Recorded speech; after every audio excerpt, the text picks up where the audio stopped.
இன்றைய நிகழ்ச்சியில் முதலில் நாம் பார்க்க இருப்பது மதுரை மாவட்டத்தின் வரலாற்று சிறப்புமிக்க இடங்களை உள்ளடக்கிய மதுரை மேலூர் தொகுதி.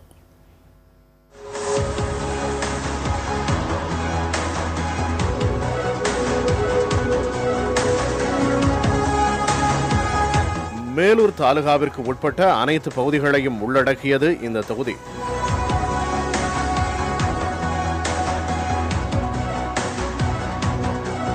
மாநில தலைநகர் சென்னையிலிருந்து சுமார் 420 கிலோமீட்டர் தொலைவிலும், மாவட்ட தலைநகர் மதுரையிலிருந்து சுமார் 30 கிலோமீட்டர் தொலைவிலும் இருக்கிறது.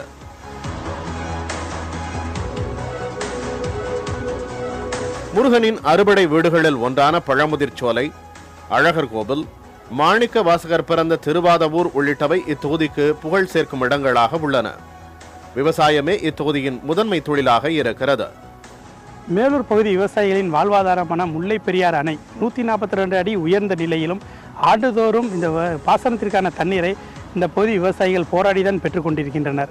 அவ்வாறு பெறப்பட்டாலும் பொதுப்பணித்துறை அதிகாரிகள் முறையாக திட்டமிட்டு இந்த கால்வாய்களை தூர்வாராததால் கடைமறை வரை இந்த தண்ணீர் சென்றடையவில்லை. இதனால் இந்த மேலூர் பகுதி விவசாயிகள் தங்கள் இந்த தண்ணீருக்காக கண்ணீர் வடித்துத்தான் இருக்கின்றனர். கிரானைட் வெட்டி எடுக்கும் தொழிலும் இப்பகுதியில் நடந்து வருகிறது.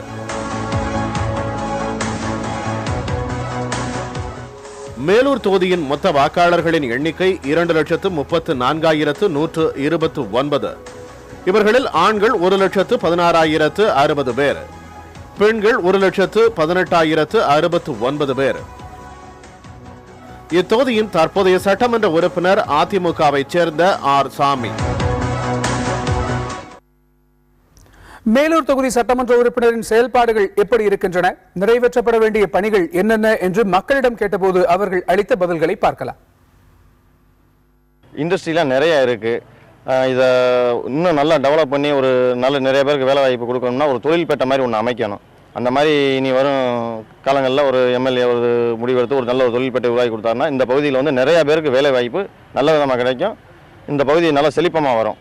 இந்த மேலூர் தொகுதிக்குள்ள ஒரே காம்பவுண்டுக்குள்ள தான் தாலுகா ஆஃபீஸ் இருக்குது, குற்றவியல் நீதிமன்றம் இருக்குது, ஃபயர் சர்வீஸ் இருக்குது, கருவூல இருக்குது, மற்றும் ட்ரெஸ்ஸரி எல்லாமே இந்த பில்டிங்குக்குள்ளே தான் இருக்குது. இந்த கட்டடத்துக்குள்ளே இருக்கின்றது. இந்த கட்டடத்துக்கு சராசரி ஒரு நாளைக்கு 5,000 to 10,000 பேருக்குள்ளே வந்துக்கிட்டு போய்க்கிருக்காங்க. இதில் மக்களுக்கு பயன்படுற அளவில் ஒரு கழிப்பறை வசதி கிடையாது, குடிநீர் வசதி கிடையாது. ரொம்ப சிரமத்துக்கு மக்கள் வந்துட்டு போகிறதுக்கு வண்டி நிப்பாட்டுறது கூட ரொம்ப சிரமப்படுற அளவுக்கு இங்கே கஷ்டப்பட்டுக்கிருக்காங்க. இதை நாங்கள் 2-3 தடவை பல முறை சொல்லி இது வரைக்கும் எந்த ஒரு பில்டிங் மக்கள் ஓய்வு எடுக்கிற அளவுக்கு கூட பண்ணி தரல, கழிப்பறையும் கட்டி தரல. மார்க்கெட்டுக்கு ஒரு சரியான பராமரிப்பு வேணும். அதில் முதல்ல கடைகள் தரைத்தளங்கள் உயர்த்தப்பட்டு அந்த கடைகளை அமைக்கப்படணும். அதே மாதிரி போக்குவரத்துக்கு சரியான வழியாக இருக்கணும். இதில் இருக்கக்கூடிய அதே போல் இப்போ மீன் மார்க்கெட்டு இப்போ அடிஷனலாக சேர்த்துருக்காங்க. அந்த மீன் மார்க்கெட்டுங்கிற பகுதியில் நகராட்சி வழியிலேருந்து வரக்கூடிய பாதையும் அந்த வழியில் பயன்படுத்த முடியாத அளவுக்கு ஒரு அசௌகரியமாக இருக்குது. இதில் அசைவம் தாண்டி சைவம் சாப்பிடக்கூடிய மனிதர்கள் போகிறதுக்கு முடியவே முடியாத ஒரு பாதையாகவும், இந்த காய்கறிகளை தினசரி காய்கறிகளை சுகாதாரமாக நம்ம பயன்படுத்தணும் அப்படிங்கிறத உறுதி செய்ய முடியாமையும் அந்த காய்கறி மார்க்கெட் இருக்குது. அதுக்கு ஒரு நவீனமான நல்ல ஒரு வசதியோட, போதுமான அடிப்படை வசதியோட அந்த காய்கறி மார்க்கெட் ஏற்படுத்தப்படணும். மேலூர் தொகுதியை பொறுத்தளவில் புலிப்பட்டி கால்வாயிலிருந்து புதிதாக நீட்டிப்பு வாழ்க்கையான்னு சொல்லி ஒரு புதிதாக உருவாக்கப்பட்ட கால்வாய் இருக்கிறது. கொட்டாம்பட்டி பகுதியில் மேலவளவு, சின்னகரம்பட்டி, கரைப்பட்டி, வஞ்சிநகரம், கருங்காலக்குடி, சிங்கமுடை போன்ற பகுதிகளில் வர்ற கால்வாய்களில் தண்ணி இதுவரைக்கும் வரல. வறட்சி பகுதியாக இருக்கிறது. இதுவரைக்கும் நீர்நிலங்கள்லாம் பற்றாக்குறையாக இருக்குது. போர் போட்டால் கூட தண்ணி வராத சூழ்நிலைகள் ஏற்படுகிறது. அந்த அடிப்படையில் பார்த்தாக்க நீ வர்ற காலகட்டங்களில் வர்ற சட்டமன்ற உறுப்பினர்கள் அந்த வேலையை செஞ்சு கொடுத்தாங்கன்னாக்க அந்த பகுதி மக்களுக்கு ஒரு தேவையான பூர்த்தியாக இருக்கும். நீண்டகால கோரிக்கைகளை நிறைவேற்ற எடுக்கப்பட்ட நடவடிக்கைகள் என்ன என்பதை அறிந்து கொள்ளும் பொருட்டு சட்டமன்ற உறுப்பினர் சாமியை நேரில் சந்தித்தனர் தொகுதிவாசிகள் சிலர். அப்போது அவர்கள் எழுப்பிய கேள்விகளையும் அதற்கு எம்எல்ஏ அளித்த பதில்களையும் தற்போது பார்க்கலாம்.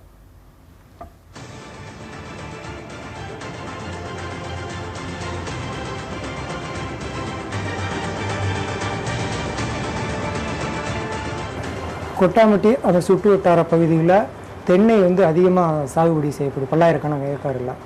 அதில் விவசாயிகளுக்கு போதுமான விலை நிலம் இல்லாததுனால அந்த பகுதியில் உற்பத்தி பண்ணக்கூடிய பொருள்களுக்கு நியாயமான விலை கிடைக்கணும்.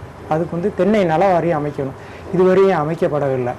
மேலும் அந்த பகுதியில் காய்கறிகள்லாம் நிறையா பயிரிடுறாங்க. அதை விவசாயிகளுக்கு சரியான விலை இல்லை. அந்த விளைபொருள்களை விவசாய விளைபொருள்களை பதப்படுத்தக்கூடிய வகையில் குளிர்சாதன கிட்ட இங்கே ஒன்று வேணும்னு நீண்ட நாளாக கோரிக்கை. அது சம்மந்தமாக என்ன நடவடிக்கை எடுத்திருக்கீங்க? இனிமேல் என்ன அந்த பிரச்சனையை சரி பண்ணுறதுக்கு என்ன முயற்சி செய்ய போகிறீங்க? கொட்டாம்பட்டியில் இருக்கின்ற தென்னை மரங்களில் வருகின்ற அந்த நாறு தேங்காயில் கொள்முதல் பண்ணுவதற்கு அரசு கொள்முதல் செய்ய வேண்டும் என்று சொல்லி சட்டசபையில் நான் ஏற்கனவே பேசியிருக்கேன், கடந்த ஆண்டுகள் பேசியிருக்கின்றேன். அதேபோல் நம்முடைய நாறுகளை ஒரு கயிறு திரிக்கும் பற்றை போல இளைஞர்களுக்கு வேலை அளிக்கும் முறையில் ஒரு தொழிற்சாலை அமைக்கும் கேட்டிருக்கின்றேன். அதுக்கு அமைச்சர் பதில் சொல்லியிருக்கின்றார். அதாவது தொழில் முனைவோர் கூட்டமைப்பாக வந்தால் அரசு மானியத்தோடு அமைச்சு தர முடியும் என்று கடந்த காலங்களில் அமைச்சர்கள் உறுதி கொடுத்திருக்கின்றார்கள். அப்படி யாராவது அங்கே ஒரு குழுவாக சேர்ந்து ஒரு கூட்டு அமைப்போடு வந்தால் அங்கே தென்னம் தொழிற்சாலை அமைப்பதற்கு உறுதியாக நம்முடைய அரசு அம்மாவுடைய அரசு செய்து தரப்படும் என்பதை உங்களுக்கு தெரிவித்துக் கொள்கிறேன்.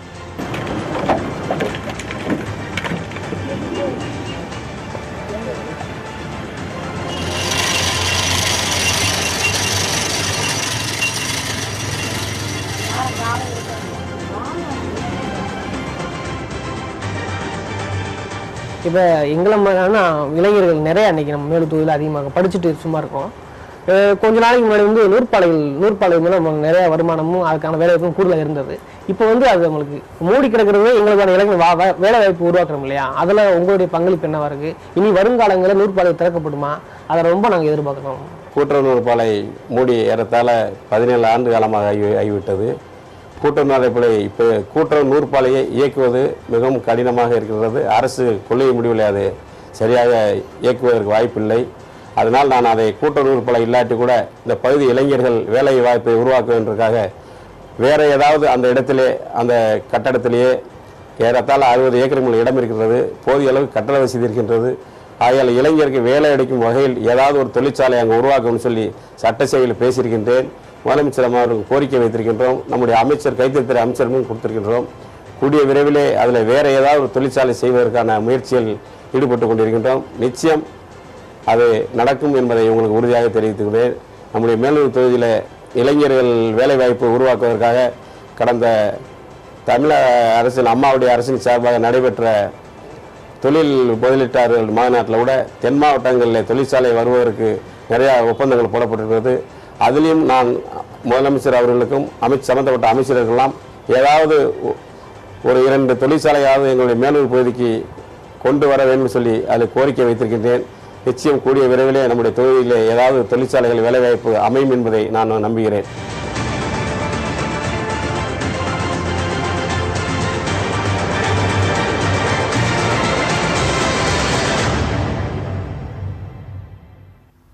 மேலூர் தொகுதி முழுவதும் பயணம் செய்து மக்களின் மனநிலையை அறிந்து வந்திருக்கும் செய்தியாளர் நாகேந்திரன் நம்மோடு இணைந்திருக்கிறார். அவரிடம் பேசலாம். வணக்கம் நாகேந்திரன். மேலூர் தொகுதி மக்களினுடைய ஒட்டுமொத்த மனநிலை என்னவா இருக்கு? மேலூர் தொகுதியின் சட்டமன்ற உறுப்பினரான ஆர் சாமி கடந்த 3 முறையாக தொடர்ந்து 15 வருடங்கள் சட்டமன்ற உறுப்பினராக இருந்து வருகிறார். அவரின் செயல்பாடுகள் குறித்து மேலூர் தொகுதி முழுவதும் நாம் கள ஆய்வு மேற்கொண்டோம். இதில் தொகுதி மக்கள் அவர் கோரிக்கைக்கு எளிதாக அவரை சந்திக்க முடிவதாகவும் மேலூர் தொகுதியின் பெரும்பாலான கோரிக்கைகளை அவர் நிறைவேற்றி கொடுத்துள்ளதாகவும் மேலூர் தொகுதி மக்கள் தெரிவித்துள்ளனர். ஆனாலும் மேலூர் தொகுதியின் பிரதான தொழிலான விவசாயத்திற்கு முல்லை பெரியாறிலிருந்து பெறப்படும் தண்ணீரை கடைமடை வரைக்கு கொண்டு செல்வதற்கு அவர் போதிய நடவடிக்கை எடுக்கவில்லை எனவும் சட்டவிரோத கிரானைட் குவாரி நிறுவனங்களால் சேதப்படுத்தப்பட்ட நீர்நிலைகள் மற்றும் விளைநிலங்களை பாதுகாத்திட அதனை தடுப்பதற்கு எந்தவித நடவடிக்கையும் அவர் மேற்கொள்ளவில்லை எனவும் மேலூர் தொகுதி விவசாயிகள் குற்றம் சாட்டுகின்றனர். மேலும் மேலூர் தொகுதியானது கிராமப்புறங்களை அதிகம் கொண்டுள்ளது. அந்த கிராமப்புற இளைஞர்களுக்கு வேலை வாய்ப்பு பெருக்குவதற்கு தொழிற்சாலைகள் ஏதும் கொண்டு வர வேண்டும் என்பது இந்த பகுதி மக்களின் நீண்ட நாள் கோரிக்கையாகவே உள்ளது. இனிவரும் சட்டமன்ற உறுப்பினராவது அதனை செய்து தர வேண்டும் என்பதே இந்த மேலூர் தொகுதி மக்களின் நீண்ட நாள் எதிர்பார்ப்பாகவும் உள்ளது.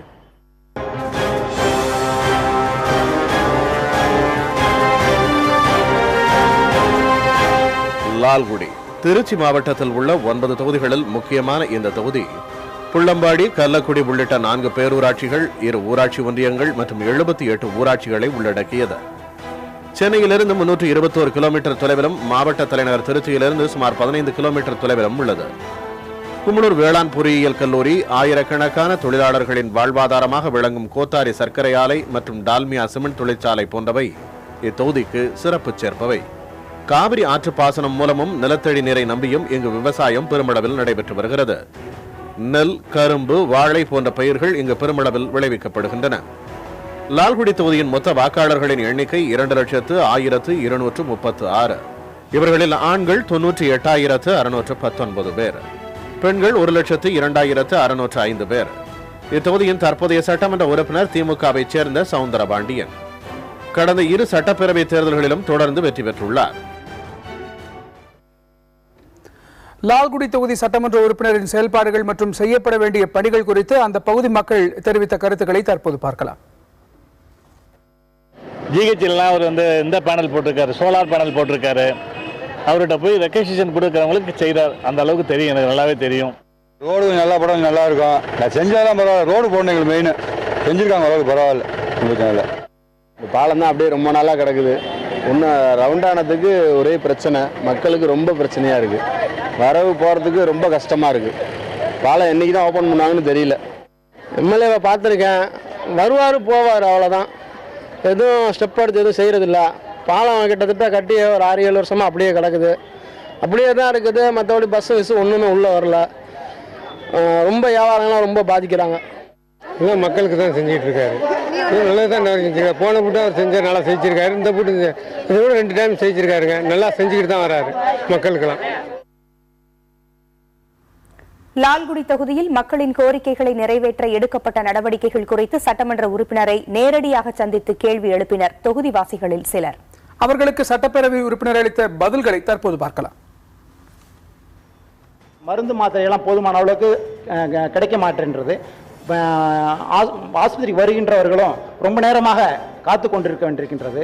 இது மாதிரியான சூழ்நிலையில் மக்களுக்கு நல்ல தரமான மருத்துவ வசதி கிடைக்கின்ற வகையில் தாங்கள் எம்எல்ஏ என்ற முறையில் இதுவரைக்கும் என்ன செஞ்சுருக்கிறீங்க, இனி என்ன செய்ய போகிறீங்க அப்படிங்கிறத பற்றி கொஞ்சம் சொன்னீங்கன்னா நல்லாயிருக்கும்.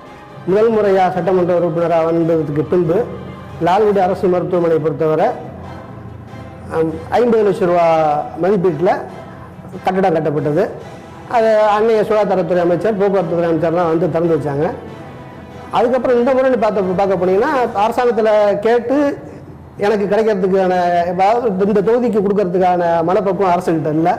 அதனால் சட்டமன்ற உறுப்பினர் தொகுதி மேம்பாட்டு நிதியிலிருந்து 24 படுக்கைகள் கொண்ட 30 லட்சம் ரூபா மதிப்பீட்டில் ஒரு கட்டடம் கட்டி கொடுக்கப்பட்டிருக்குது. லால்குடி ஒரு விவசாயம் சார்ந்த ஒரு பெரிய பகுதி. அப்படிங்கும்போது இந்த விவசாய பகுதியில் கரும்பு சக்கரை ஆலை இருக்குது. அது கரும்பு விவசாயிகள் வந்து அதில் நிறையா பாதிக்கப்பட்டு கரும்பு வெட்டின பணம் சரியாக வராமையும் பல்வேறு இன்னலுக்கு ஆளாகியிருக்காங்க. அப்போ இந்த ஆண்டு வாழை விவசாயிகள் நிறையா இயற்கை சீற்றத்தில் பாதிக்கப்பட்டு நிறைய இழப்புகளை சந்திச்சிருக்காங்க. பொதுவாக இந்த மாதிரி நெல் சரியான நேரத்தில் விற்க முடியாமல் அங்கன்வாடிகள் வந்து நெல்லை எடுக்காமல் விவசாயிகள் ரொம்ப பாதிக்கப்பட்டிருக்காங்க. இது மாதிரி விஷயத்தில் உங்களுடைய நிலைப்பாடு, செயல்பாடு எந்த அளவுக்கு இருந்திருக்கு? இப்போ கரும்பு பொறுத்தவரையும் சொல்கிறீங்க. இப்போ இந்த அரசு வந்து ஒவ்வொரு முறை இப்போ பார்த்தீங்கன்னா 2500, 2600, 2800 அறிவிச்சிருக்கிறாங்க. இது சம்மந்தமாக அதிகாரிகிட்ட பேசும்போது இந்த பணத்தை வந்து வாங்கி கொடுக்குறாங்க, முயற்சி பண்ணுறேன்னு சொல்கிறாங்க. ஆனால் அறிவிச்ச பணத்தையும் வந்து அவங்க வாங்கி கொடுத்துருக்காங்களா? அரசு அறிவிச்ச பணத்தையும் வந்து வாங்கி கொடுக்கல. நம்மளுக்கு வந்து தனியார் ஆளுங்கிறதுனால வந்து முழு பணத்தையும் அவங்க கொடுக்கல. அவங்க என்ன சொல்கிறாங்க, ஆழத்தரப்பில் கேட்கும்போது நாங்கள் வந்து கவர்மெண்ட் சொல்கிற விலையெல்லாம் கொடுக்க முடியாதுன்னு சொல்லி ஆழத்தரப்பில் சொல்கிறாங்க. ஆனால் இது சம்பந்தமாக சட்டமன்றத்திலே அமைச்சர்கள்ட்ட கேட்கும்போது அவங்க என்ன சொல்கிறாங்க, விரைவில் வந்து பாக்கி உள்ள தொகையை வாங்கி தருவோம், விரைவில் கொடுக்கறதுக்கு முயற்சி பண்ணுவோம் அப்படின்னு தான் சொல்கிறாங்க. ஆனால் அவங்க பார்த்தீங்கன்னா பேப்பர்லேயே பற்றி விளம்பரம் கொடுத்துட்டாங்க. தனியார் ஆலப்புறம் சேர்ந்து பேப்பர்லேயே விளம்பரம் கொடுத்துட்டாங்க, அரசு சொல்கிற விலையை கொடுக்க முடியாதுன்னு சொல்லி. இதுக்கு பதில் என்னன்னு கேட்கும்போது, இல்லை நாங்கள் கடனாக கொடுத்து அவங்க ஆலைகளுக்கு தனியாக கடனாக கொடுத்து அந்த பணத்தை உங்களுக்கு ஈடு கட்டுவோம் அப்படின்னு சொல்கிறாங்களே ஒழிஞ்சு இது வரலையும் அரசு வந்து முயற்சி எடுக்கல. இது தனிப்பட்ட முறையில் நான் செஞ்சு கொடுற வேலை இல்லை. நம்ம ஆலை மட்டும் இல்லை, தமிழ்நாட்டில் இருக்க தனியார் ஆலை கூட அது மாதிரி தான் இருக்குது. ஆனால் அரசு தான் அதுக்கு முயற்சி எடுக்கணும். வாழையை பொறுத்தவரையும் கேட்டீங்க. வாழையை பொறுத்தவரை இப்போ கடந்த ஆட்சியில் பார்த்தீங்கன்னா சத்துணவில் வாழைப்பழம் கொடுக்கணும்னு சொல்லி சொன்னாங்க. அன்னைக்கு இப்போ சொன்னது வந்து நம்ம மாவட்டத்து சட்டமன்ற உறுப்பினர் தான் கோரிக்கை வச்சார்.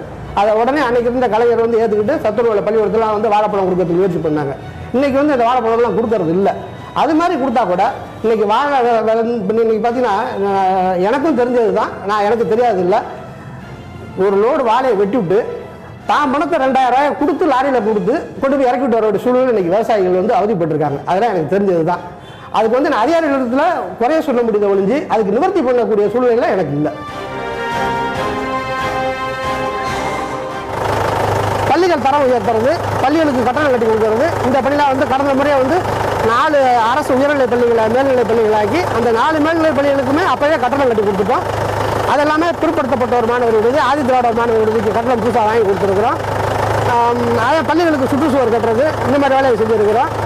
பெரிய பணிகள்னு பார்க்கும்போது சங்கரையூர் பூண்டி பாலப்பணி, லால்குடி ரயில்வே மேம்பால பணி கொண்டு வரப்பட்டு அது இப்போ கிடப்பில் கிடந்து அந்த பணி ஓரளவுக்கு முடிஞ்சிருக்குது.